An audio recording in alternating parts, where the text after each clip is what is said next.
Iran used to block the Strait of Hormuz and used to let go only the ships that are allied with it, either ships of friendly countries or ships of countries that, after being approved by the IRGC, pay an equivalent in yuan, crypto, or Iranian real to the tune of $2 million. So what the United States of America essentially did was that they now imposed a blockade on a blockade. Yet again, I will explain. Iran is blocking the Strait of Hormuz.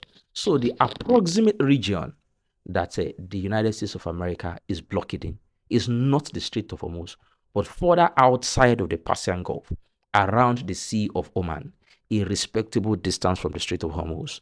That is the point at which the United States of America warships are sending ships that are allied with are ships of allied nations with Iran, or ships of countries that paid the $2 million per ship toll. That is the point at which the United States of America is sending those ships back into the Strait of Hormuz and not letting them go wider into the Indian Ocean and completely out of the Persian Gulf. The approximate region where those sendbacks are happening is being displayed right here on your screen as we speak. Now, there are some other nuances to this matter. You see, the United States of America warships are not situated at that point around the Sea of Oman. They are situated even farther from the Sea of Oman.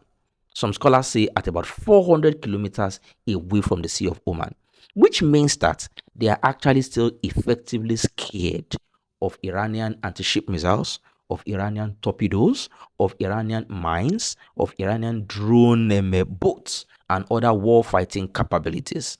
So what that means is that while the United States of America is successfully turning ships back into the Persian Gulf, back through the Strait of Hormuz, the ships that Iran lets pass, they are not bold enough. They are not confident enough to actually do naval battle with Iran. They are staying farther away even from the turn back point, which is even far from the Strait of Hormuz, because they want to be out of the range of Iranian war fighting, particularly naval war fighting capabilities. That is one dimension to the matter. Now, the second dimension to the matter is that China has put out a statement and said that in as much as they are concerned, they don't recognize America's blockades. That their business is with Iran. Iran has given their ships the right to pass through the Strait of Hormuz, and America must not interdict their ships on the seas, either the Gulf of Oman or the Arabian Sea or the Indian Ocean, because they're essentially a sovereign nation. At this time, we don't have a ironclad proof that China or America have engaged in any naval battle to test this blockade. That is another dimension. Now there is a third dimension, and the third dimension is that Iran has stated that if they cannot export, out of the Persian Gulf into other parts of of the world, then all other Persian Gulf countries will not be able to export their products too. That indicates a problem. What is the problem?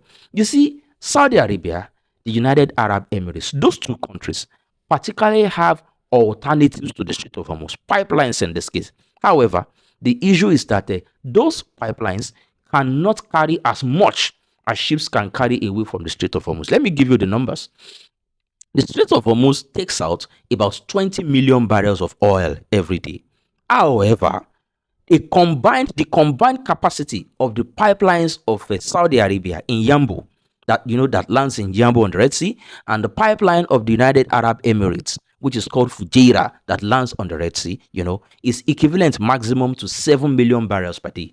That still leaves a backlog of between 11 to 13 million barrels per day that the Strait of Hormuz must carry, and there's no alternative to the Strait of Hormuz. So what Iran is saying essentially is that if push comes to shove, if they feel uncomfortable with the American blockade, they are going to take out Fujairah and take out Yambu, and then eventually the world will now result in the loss of the entire 20 million barrels per day capacity. Beyond that, we also must understand that there's again another dimension to this matter, and that dimension is that the Houthis, on the Red Sea, the Yemeni resistance, are such that the Yambu and Fujairah on the Red Sea is within the range of the missiles. If they interdict the ships that come to load crude from Yambu and Fujairah, we are back to the loss of 20 million barrels per day instead of 11 to 13 million barrels per day. That is yet another lever that Iran can actually put, on the United States of America to unblock the blockade. Again, there is yet another economic, downside to this, particularly for the United States of America. Don't forget that Iran has been exporting circa 1.8 to 2 million barrels per day on its own, passing to the Strait of Hormuz, giving itself capacity to actually export, oil.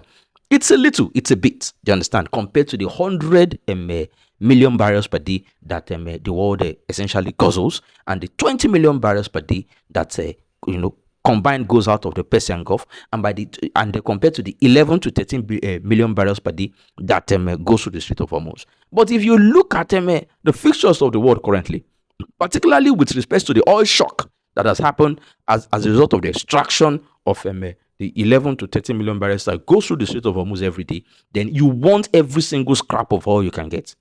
In fact, to be more explicit, the United States of America wants every single barrel, to be on the table. That was why they sanctioned Iranian oil. So with this blockade, it means Iranian oil will also not be able to pass. So it means that back then it was Iran was not getting hot because Iranian ships were passing through the Strait of Hormuz. But now with the American blockade, it means both Iran and the United States of America will be getting hot. However, the US is predicted is essentially is expected to suffer faster and more economic pressure due to this blockade, of the US on the Gulf of Oman and the Arabian Sea compared to Iran. Why? Iran is a country that is used to sanctions and tariffs and all those, nasty economic tools. Iran is a country that has withstood, sanctions essentially for close to 47 years. Why the United Nations has essentially never been sanctioned. That is one. Number two is that while the 40-day war was going on, Iran took the opportunity to actually export a massive volume of oil. Some experts are saying as high as 190 million barrels, and they safely took the revenue into their coffers, into their hands. In fact, the United States of America alone, according to US authorities, unsanctioned as much as 140 million barrels of oil that were on ships on the seas. Iran has actually cashed out from that oil. So there's a lot of banked money, banked foreign exchange for Iran to play around with for whatever time America wants to use to blockade this is. While in the case of the United States of America, you see the pain at the pumps that I described earlier can only increase or get even worse, for them, because essentially it is now oil shock upon oil shock. It used to be at least a little used to trickle from the Persian Gulf back into the, into the open seas and into the global market before. Now that very little has now been even further blocked. So things may look even worse for the United States of America. So again, the pain at the pumps will most likely escalate, and the pain at the polls will most likely also escalate, especially as we approach the November midterm elections, where President Trump is essentially going to be put on a referendum as to the economic implications of the Iran war he has been prosecuting for the past 40-something days. I hope you understand all of this missive that I've been putting out, and in the subsequent videos I will elaborate even more. Thank you very much. Please don't forget to like, to share, to subscribe, to toggle the notification button, and to comment so that we can answer your questions. Thank you very much. Have a very good day.